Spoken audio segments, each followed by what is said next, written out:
livro de Neemias, ele vem trazendo esse mês algumas partes especiais para nós. Eu não sei quanto a você, ou estando em casa, ou estando aqui, como é que você tem observado cada palavra aqui ministrada. Porque o livro de Neemias, ele começa a Deus usando alguém para chamar a atenção de outro que estava no seu conforto, que estava no seu trabalho, que estava bem, eu posso dizer assim. Estava vivendo ele dentro de um palácio que era Neemias.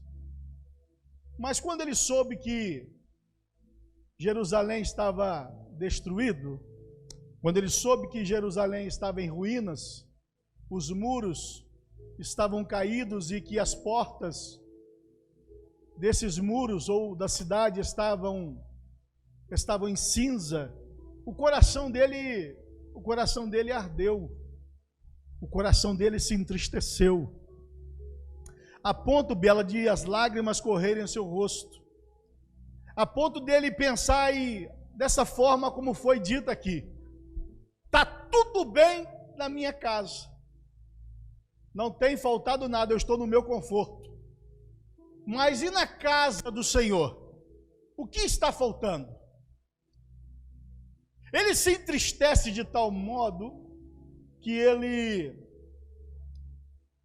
vai até a presença do rei e o rei se preocupa com ele. O rei vê no rosto dele uma tristeza profunda.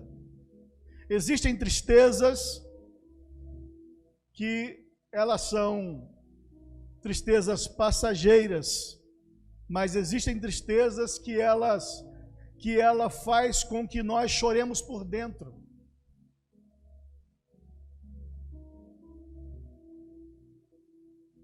Tem tristeza que você não consegue nem chorar da verdade. Você só sabe fazer de soluçar. Você sabe só fazer de sentir a dor nas suas entranhas. Eu acredito que essa dor é que veio sobre Neemias naquela hora em que ele recebe uma visita e ele pergunta como que está Jerusalém, como que está lá, aonde meus pais foram enterrados, aonde o povo adorava a Deus, aonde nós sentimos a presença de Deus. Ele se preocupa porque ele sabia que aquele lugar era tudo para eles. Mas quando ele recebe a notícia de que estava tudo em ruína, aí ele pensa assim: eu não posso ficar mais aqui. Quantas vezes as notícias chegam para você de como está a casa de Deus e você simplesmente não se preocupa com nada, porque a sua casa está tudo bem? Não queria ir muito por essa linha, porque não foi essa que eu estudei. Mas sabe o que Deus estava falando comigo? As pessoas estão preocupadas consigo mesmas, mas não estão preocupadas em fazer aquilo que Deus está ordenando. Deus é Senhor seu ou não? Deus é o seu Senhor? Ou melhor, vou melhorar essa pergunta: quem é o seu dono? A gente vai falar sobre renovação ou renovando a aliança. Esse é o tema. Eu vou chegar lá. Mas eu queria te perguntar primeiro: quem é o seu dono? Quem manda em você?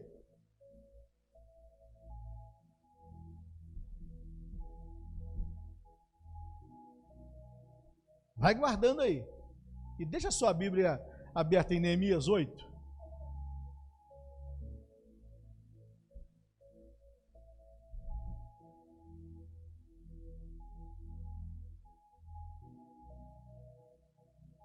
Um dia me fizeram essa pergunta: quem é que te manda? Ninguém gosta de ser mandado, Eric. Ninguém gosta de se alguém manda fazer, a gente luta, a gente reluta, não é verdade? A gente fica meio chateado. Mas só que Deus tem uma palavra para nós hoje aqui. A gente veio, desde o louvor, foi falando de uma coisa que as pessoas já não estão importando mais. Ele, o Senhor, assim como ele subiu lá em Atos, capítulo 1, ele vai voltar para buscar a sua igreja. Ponto. Querendo você ou não. Conversando com o engenheiro da Petrobras, ele disse para mim: rapaz, isso tudo é balela, isso é conversa.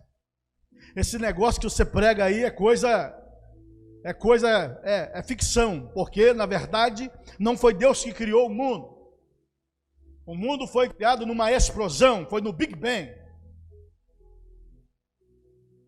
E eu disse: tudo bem, não vou discutir com você do que você acredita ou deixa de acreditar, eu só vou dizer uma coisa para você. Se você estiver errado e eu estiver certo, para onde você vai?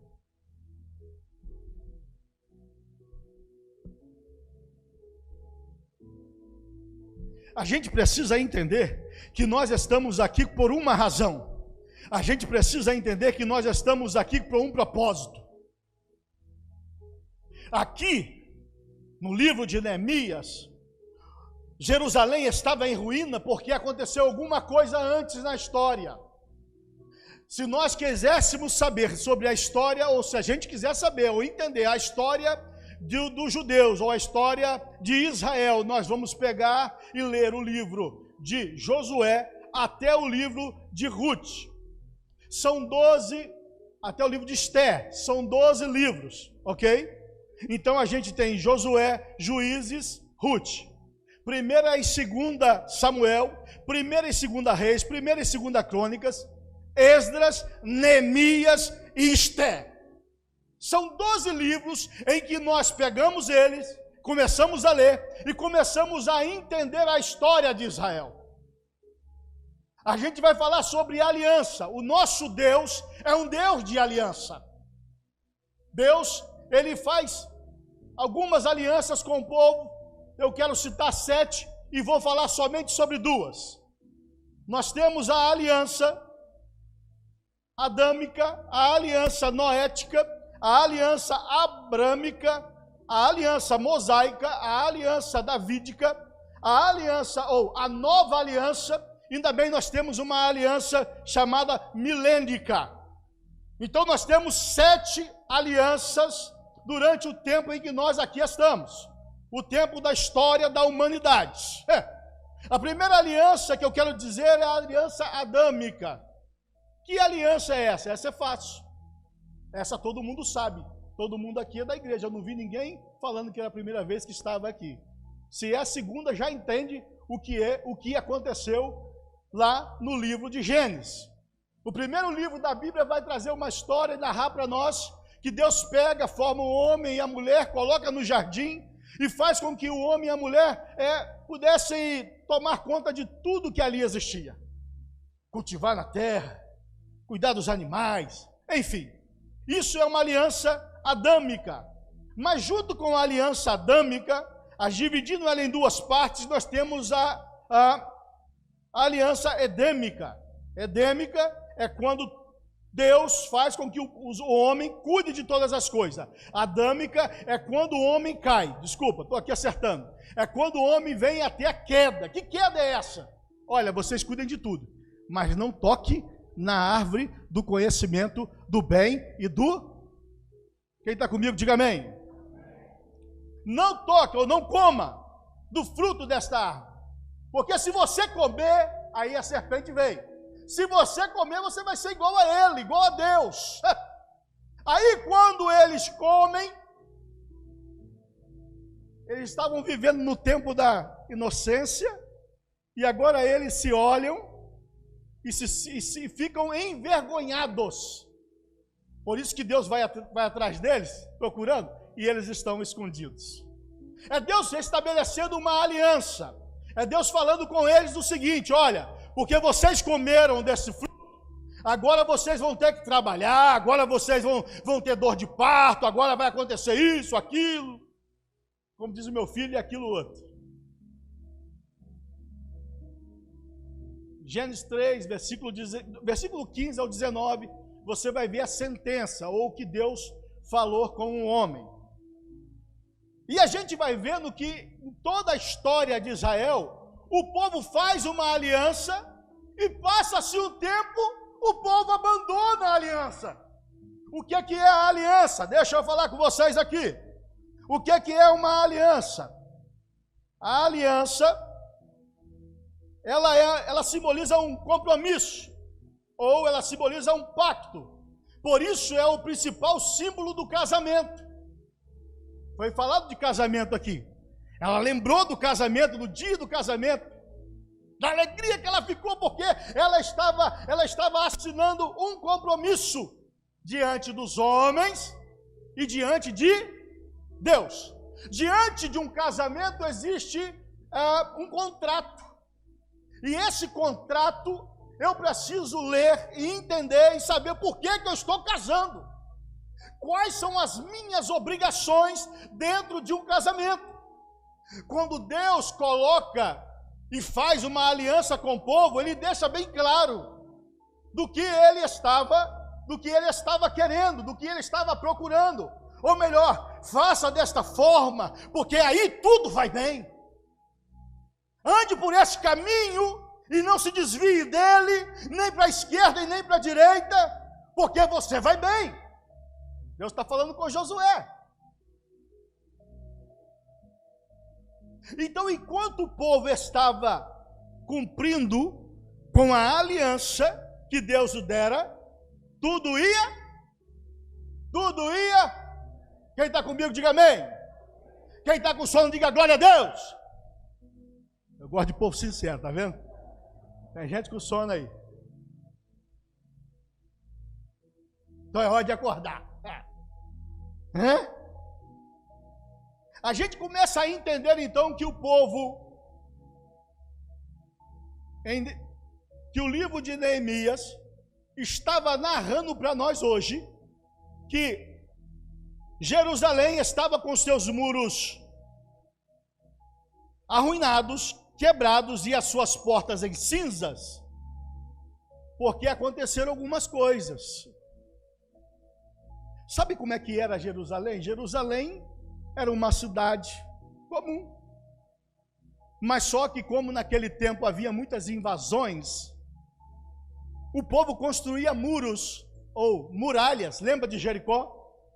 Lembra de Jericó? Quem lembra de Jericó, diga amém.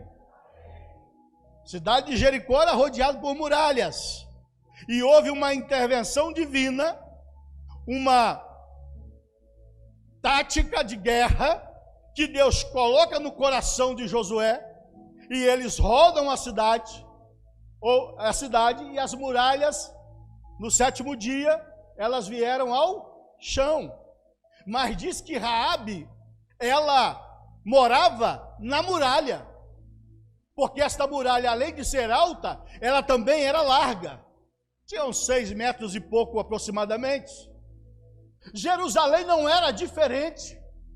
Jerusalém estava protegida fisicamente por uma muralha, e eu fiquei pensando nisso em casa, e queria conversar com vocês uma coisa. Estamos aqui construindo uma mensagem, ok? Então, eu fiquei pensando nisso em casa. A sua casa, quando você construiu ela, ou quando você comprou com muros ou sem muros? Responde para mim. Hoje tem muro ou não tem muro? Por que a gente colocou muro? Oxe, isso é um dos significados da aliança, viu? Proteção. Porque a gente não permite entrar na nossa casa quem a gente não quer. Se eu não quero que o Abel entre na minha casa, eu vou fechar o portão, vou trancar na chave, e ele pode gritar o quanto ele quiser, mas eu não vou abrir o portão para ele entrar. Porque só entra na nossa casa quem a gente quer. Jerusalém não era diferente, tinha 12 portas, tinha 12 portões, e só entrava em Jerusalém quem? O povo de Israel quisesse aceitar dentro da cidade. Mas houve um tempo lá, por ano 585 a.C., mais ou menos, aproximadamente. Isso está registrado no livro de Daniel, capítulo 1. E dizem que Nabucodonosor, rei da Babilônia, pega um exército e faz um círculo em volta de Jerusalém, acampa o seu exército em volta das muralhas, até que chega um determinado dia, ele manda que os seus capitães invadissem Jerusalém.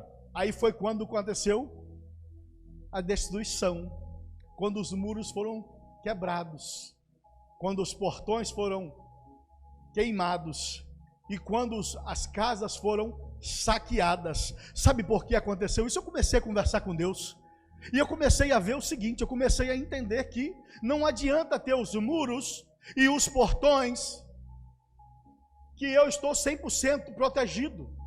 Não adianta dizerem para mim, fique em casa. Vou falar. Fique em casa, porque o corona não vai te pegar.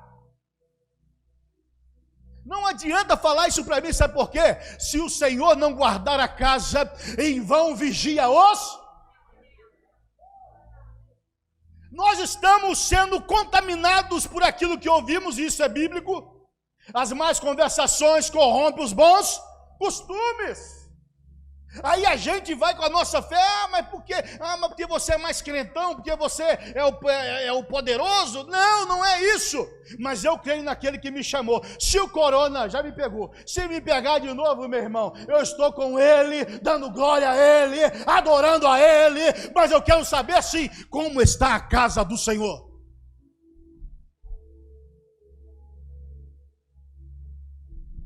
Tem crente, eu vou falar esse negócio, não está no script não, mas eu vou falar. Tem crente que está com medo de morrer, irmão. Crente com medo da morte. Jesus venceu a morte. É por falta de conhecimento. Se Jesus venceu a morte, a Bíblia vai dizer assim, quem crê em mim, ainda que esteja morto, viver.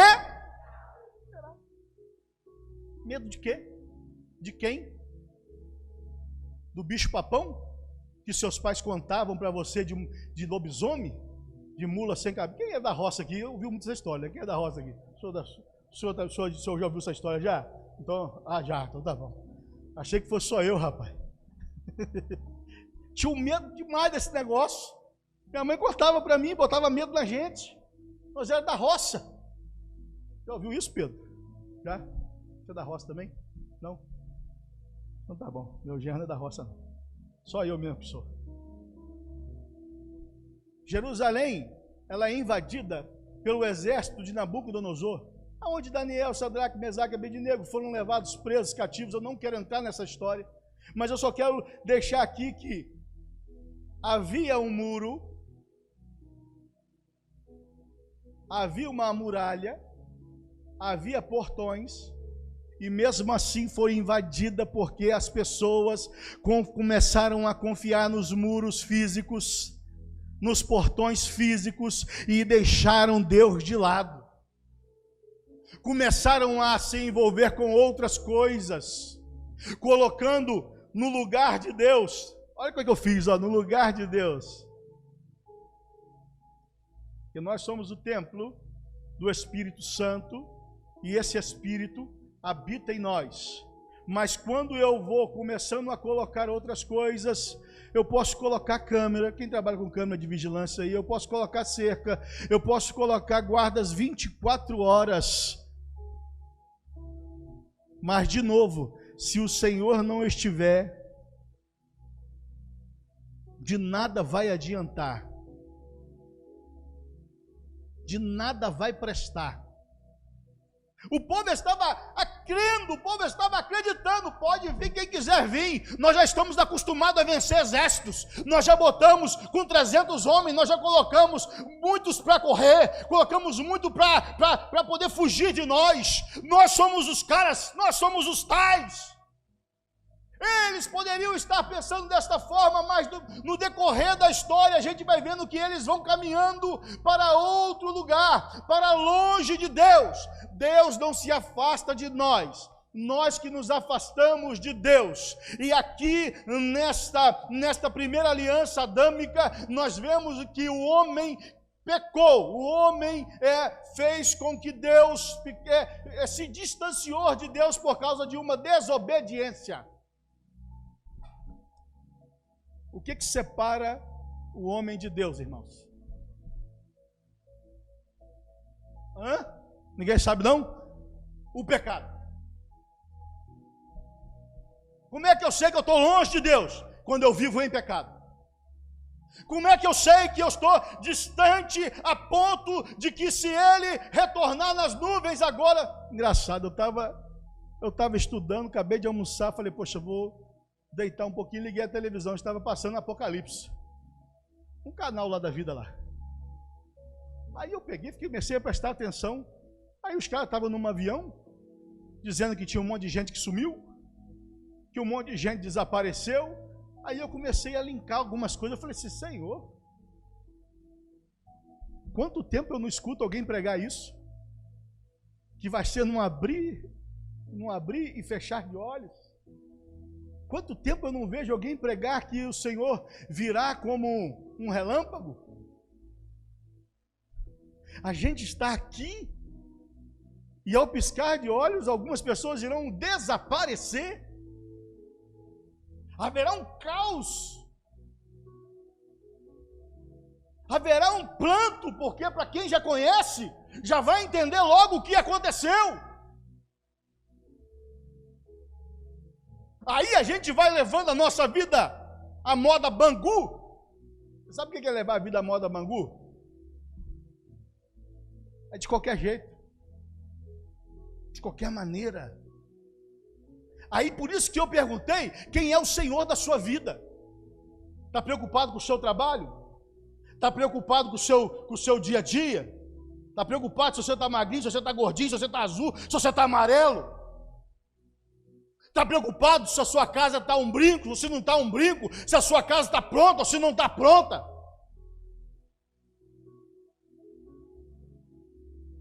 Isso são preocupações que nós devemos ter? Sim, mas a preocupação maior que eu e você precisamos ter é se o nosso nome está escrito no livro da vida. Meu nome está ou não está escrito no livro da vida? Como que eu tenho me posicionado diante da aliança que eu fiz com Deus? Lembra da aliança noética? Preciso de falar? Noética é muito fácil. As criancinhas sabem dela. Por quê? Porque Deus ficou extremamente irritado. E Deus então coloca no coração de Noé a construir uma arca. Aí é construída essa arca. E Deus então manda um dilúvio. E o dilúvio mata, extermina todos os seres viventes da terra. Aí o que acontece é que Deus agora faz uma aliança com Noé, dizendo para Noé, olha, não vou destruir mais com água. E em sinal disso, a gente vê quando está chuva com sol, sol com chuva. O que aparece quando acontece isso? O arco-íris, ele, para quem não sabe, fique sabendo agora. O arco-íris é um sinal da aliança que Deus fez com Noé. Isso foi uma aliança noética.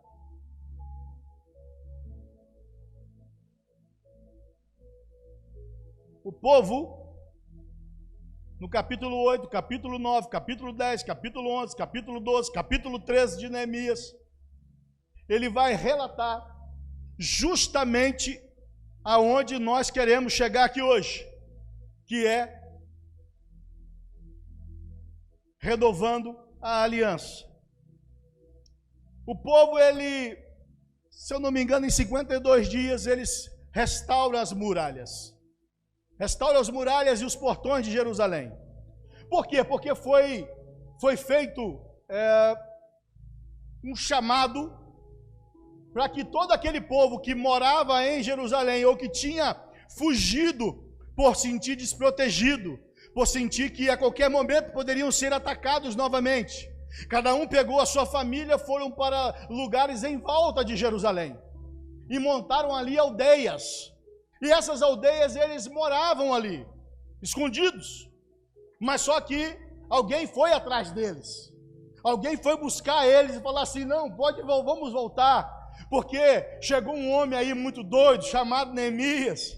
E ele quer reconstruir as muralhas. E nós estamos recrutando pessoas para poder nos ajudar nesta peleja, nessa labuta. Então essas pessoas começaram a retornar. E diz que Esdras abriu um livro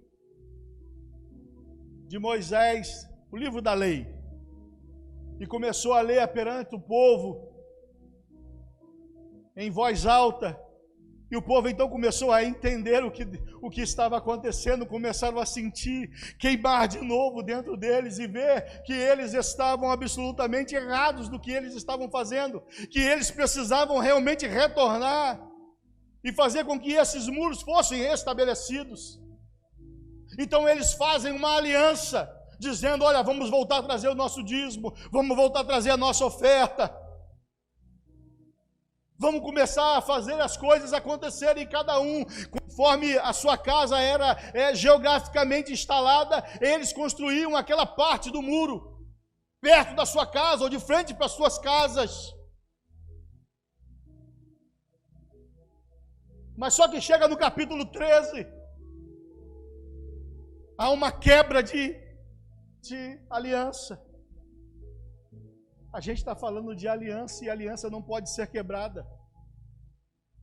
Quando quando você e Bela fez um voto diante de Deus, veio junto veio um documento escrito, ou um contrato, e você falou lá diante do altar, diante do pastor, diante das testemunhas presentes. Você disse assim: até que a morte vos. Mas aí antes disso ele fala na alegria, na tristeza, na doença, enfim. Isso não é, irmão, simplesmente um ritual. Você está colocando ali, diante dos homens e de Deus, assinando o que a aliança significa: compromisso, proteção. Quem está comigo, diga amém. O povo faz isso, mas aí levantou um sacerdote daquela época,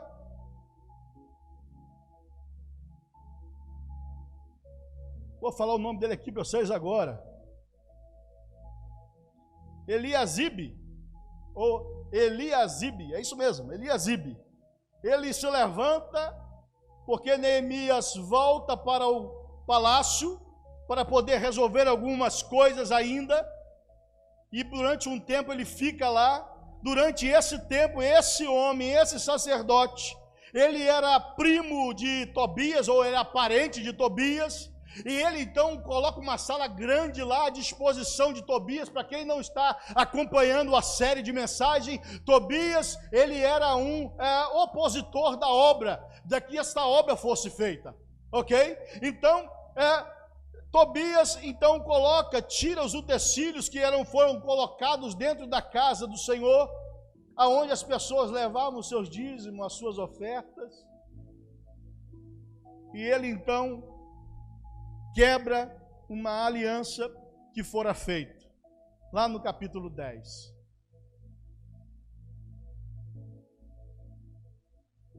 Eu não sei qual é a aliança que como é que você leva a sua aliança a sério ou não. Eu sei que falar sobre isso é muito complicado, sabe por causa de quê? Porque quando a palavra aliança vem, na nossa cabeça vem um monte de coisas.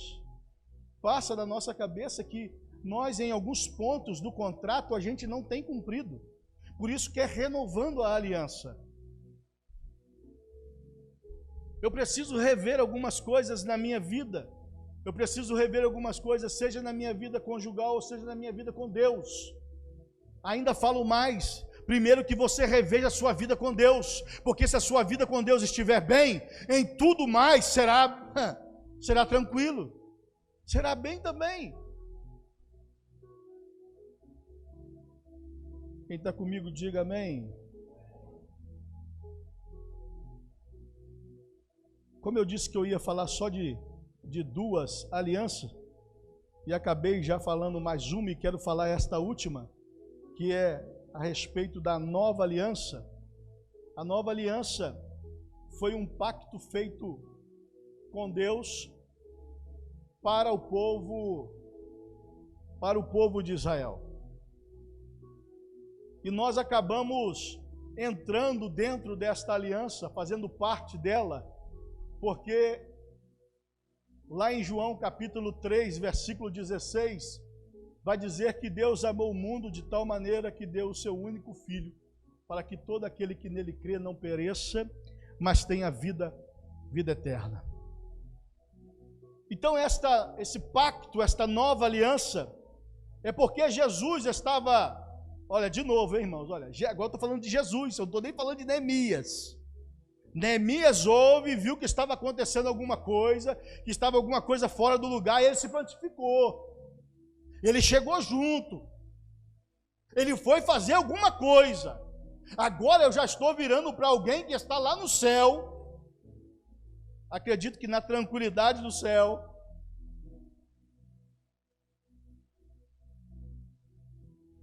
Em um lugar em que os nossos olhos não viram, que os nossos ouvidos não ouviram, e que nem chegou a penetrar no coração do homem. Porque é esse lugar que está preparado para nós. Aí ele está lá. Eu acredito que Deus levanta do trono, fala assim, ô filhão, pega mais aí. Olha, por causa do pecado que entrou na humanidade através de Adão e Eva, o salário desse pecado é a morte. Então toda vez que alguém pecar, ele tem que ser morto. A sorte sua e minha é justamente essa que eu vou falar aqui.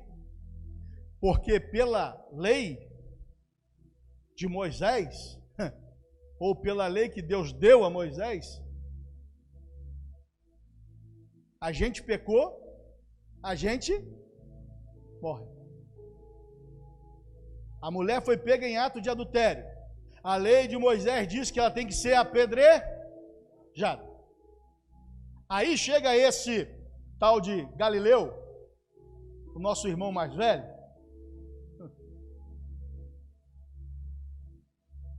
está lá no trono, está lá tranquilo, e o pai fala para ele, filhão, preciso de você, porque senão toda vez que alguém pecar, eu vou ter que matar. Aí ele desce, nasce de uma mulher, batiza nas águas, o Espírito desce sobre ele numa forma corpórea de uma pomba, uma voz vem do céu dizendo, este é o meu filho amado em quem me comprazo. Vai vendo a aliança aí, a nova aliança. E ele então começa o seu ministério, e este ministério dura 3 anos. Me ajuda aí, Pedrão. E dentro desse tempo, ele é açoitado, chicoteado, cuspido, humilhado, massacrado, violentamente pregado em uma cruz, só para poder cumprir um chamado que ele mesmo aceitou, por amar você e eu. Aí nesta nova aliança, sabe qual é o direito que nós recebemos? Que não era para nós, Era para o povo de Israel. É ainda. Mas aí nós entramos, fomos enxertados na videira que é Cristo. Porque quando ele fala, no último suspiro, que ele diz, está consumado. Ele disse para mim e para você entendermos, está tudo pronto. Aí nós recebemos a salvação de graça. Não precisamos de pagar nada por ela. A única coisa, e eu vou encerrando por aqui, a única coisa que eu e você precisamos fazer é crer no Senhor Jesus. Porque quando eu creio no Senhor Jesus, é salvo eu e a minha. Mas pastor, meus filhos estão nas drogas, estão no tráfico. Meu marido está tomando a caninha, 51. Minha esposa não quer saber de igreja. Eu já tenho ficado um pouco desanimado. Aí eu te pergunto, Jesus, na sua última oração,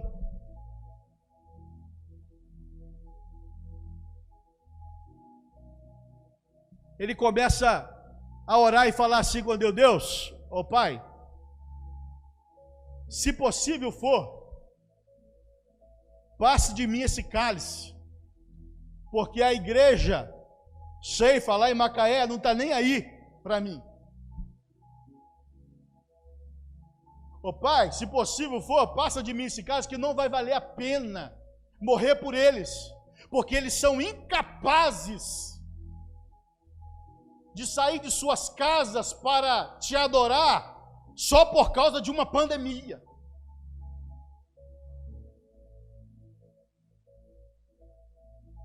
Imagina se Jesus fala isso na sua oração.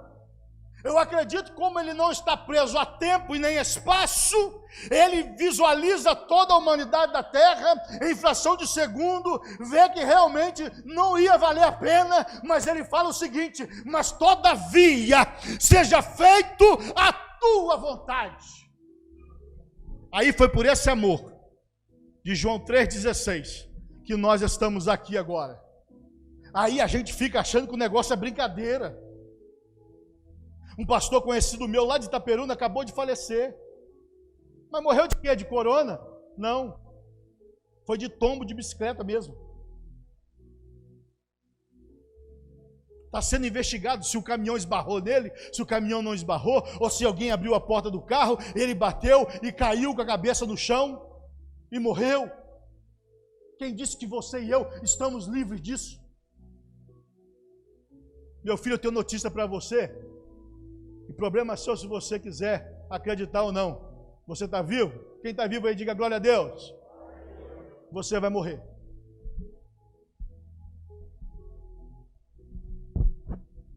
Mas não precisa ser agora, pastor, porque eu tenho muita coisa para fazer. Quem é se sabe o que você vai fazer ou não é Deus. Quem sabe o dia de amanhã é Deus. Nós simplesmente precisamos de cumprir o chamado que Ele tem para conosco. Em 52 dias eles restauram os muros, restaura Jerusalém. Quantos dias você precisa para restaurar os muros da tua família? Está disposto? Está disposta?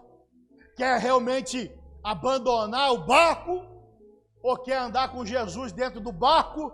E mesmo que as ondas e os ventos venham, ele pode levantar a qualquer hora e dizer, acalma, cala-te, e tudo vai bem. Quem está comigo, diga amém.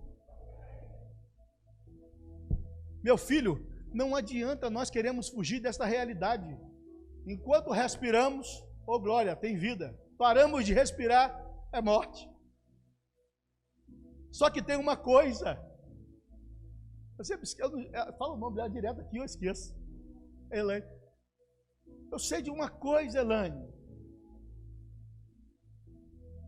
Que nós iremos viver com Ele. E isso que nos importa, isso que nos interessa. O resto é balela.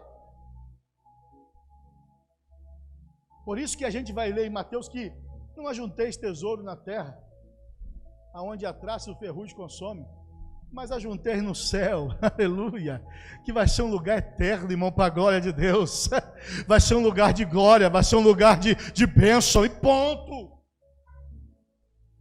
Alguém fala comigo assim: pastor, toda vez que você fala de morte, você é tão frio para falar sobre isso. Lá em casa mesmo, a minha esposa fala, minha mãe fala: você é frio, meu filho, para falar sobre isso. Eu falei: não, é porque eu já entendi. A morte não é o último estágio para um crente que está em Jesus. A morte simplesmente é o começo daquilo que Ele tem preparado para cada um de nós.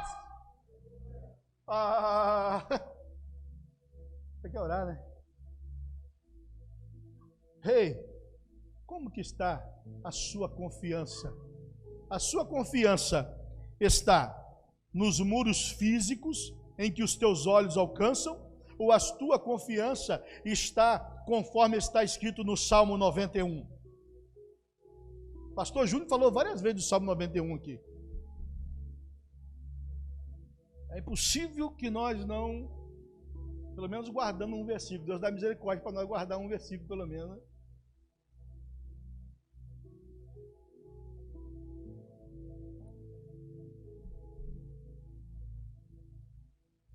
Aquele que habita no esconderijo do Altíssimo, a sombra do Onipotente, o quê? Mas é só para quem está habitando. Só descansa quem habita no esconderijo. Quem não habita, meu filho, aí fica aí todo turbado. Ai, eu não vou na igreja não, mas no mercado eu vou. Não vou na igreja não, mas na praça eu vou. Não vou na igreja não, mas na praia se me chamar eu vou. Não vou na igreja não, mas eu vou tomar banho de piscina na casa de A, de B, está lotado de gente lá. Mas aqui na casa do Senhor, que é lugar para você estar. Está em casa me vendo?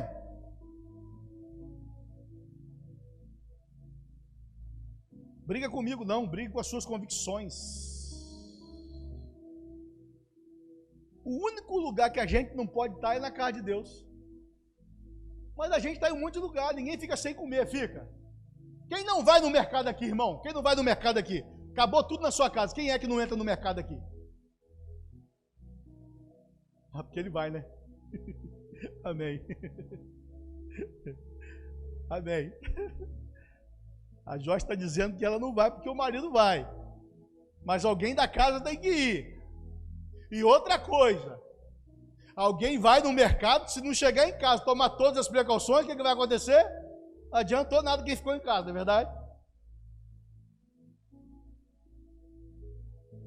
Ei, para com essa bobagem. Para de ser infectado por aquilo que a mídia está dizendo, que a mídia quer arrebentar com a gente, irmão. Quer quebrar com a gente. Quer que que o país venha à falência mesmo. Tem gente morrendo? Tem. Nós não somos besta, não. Nós não tem nenhuma criança aqui, não. Estão morrendo, sim. Tem um monte de gente partindo por causa do corona, por causa de tantas outras doenças. Mas agora é só o corona. O cara caiu, logo no início, o cara caiu da laje, lá na serra. Caiu lá do segundo andar. Pum, caiu. Correram com ele para o HPM. Quando deram o laudo para ele, morreu de corona. Não foi da queda da laje que ele morreu, Léo. Foi por causa do corona. Quem está comigo, diga amém. A gente vai no mercado sim para comprar. Usamos a máscara, usamos lá o álcool em gel, fazemos tudo. Mas nós precisamos também vir à igreja para poder nos abastecermos daquilo que Deus tem para nós. Para que a nossa fé venha a aumentar. Para que o fogo não venha a se apagar dentro de nós. Essa aliança, irmãos, é uma aliança em que eu não posso quebrar ela. Sabe quem estava andando com Jesus? Pedrão. Pedrão estava lá com Jesus de boa. Aí prende a Jesus. Quando alguns vê Pedro, falam assim: ó, ele é um deles. Ele estava com ele. Ele andava com eles. Olha a roupa dele. Olha como é que ele está. Ele era um deles. Ele simplesmente saía de fininho e falava: não, eu não tenho nada a ver com isso não, eu nem os conheço, eu não sei. Tem gente assim, irmão. Olha que nem apertou ainda. Tem uma chave que vai se apertar ainda. Se tem gente com medo do corona, meu filho, então aproveita e fica em casa de vez. Porque na hora que apertar, meu filho, de gente sendo capturada no meio da rua, já tem países vizinhos nossos acontecendo isso. Se você é informado disso, você está vendo que as pessoas não podem mais cultuar nas praças, que a pessoa não pode falar mais em nome de Deus em alguns lugares, em alguns países. Se a gente vê os países que fazem parte da janela 10x40, a gente vai ver que há muitos países que não entram o evangelho. Daqui a pouco vai começar a acontecer aqui. Fecha a igreja não pode ser aberta, ou a igreja pode ser aberta durante só um período, porque eles sabem que durante aquele período que eles estabelecem, as pessoas estão no trabalho, as pessoas estão vivendo alguma coisa que não dá tempo de estar aqui. Aí quando libera o decreto, as pessoas não vêm. Irmãos, isso está me irritando demais, sabe? Isso tem me irritado demais, a hipocrisia de muita gente.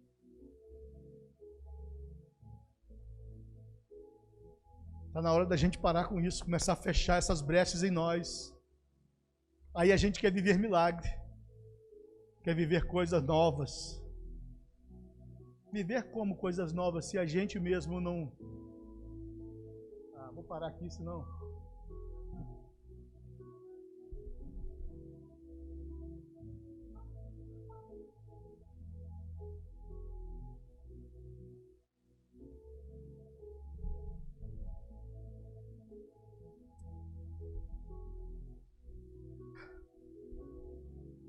Quando eu comecei a pensar nisso em casa hoje, eu comecei a chorar diante de Deus, sabe? Comecei a falar com Deus como nós, pode vir para cá, louvor, como nós somos tão egoístas. Eu acho que essa é a palavra.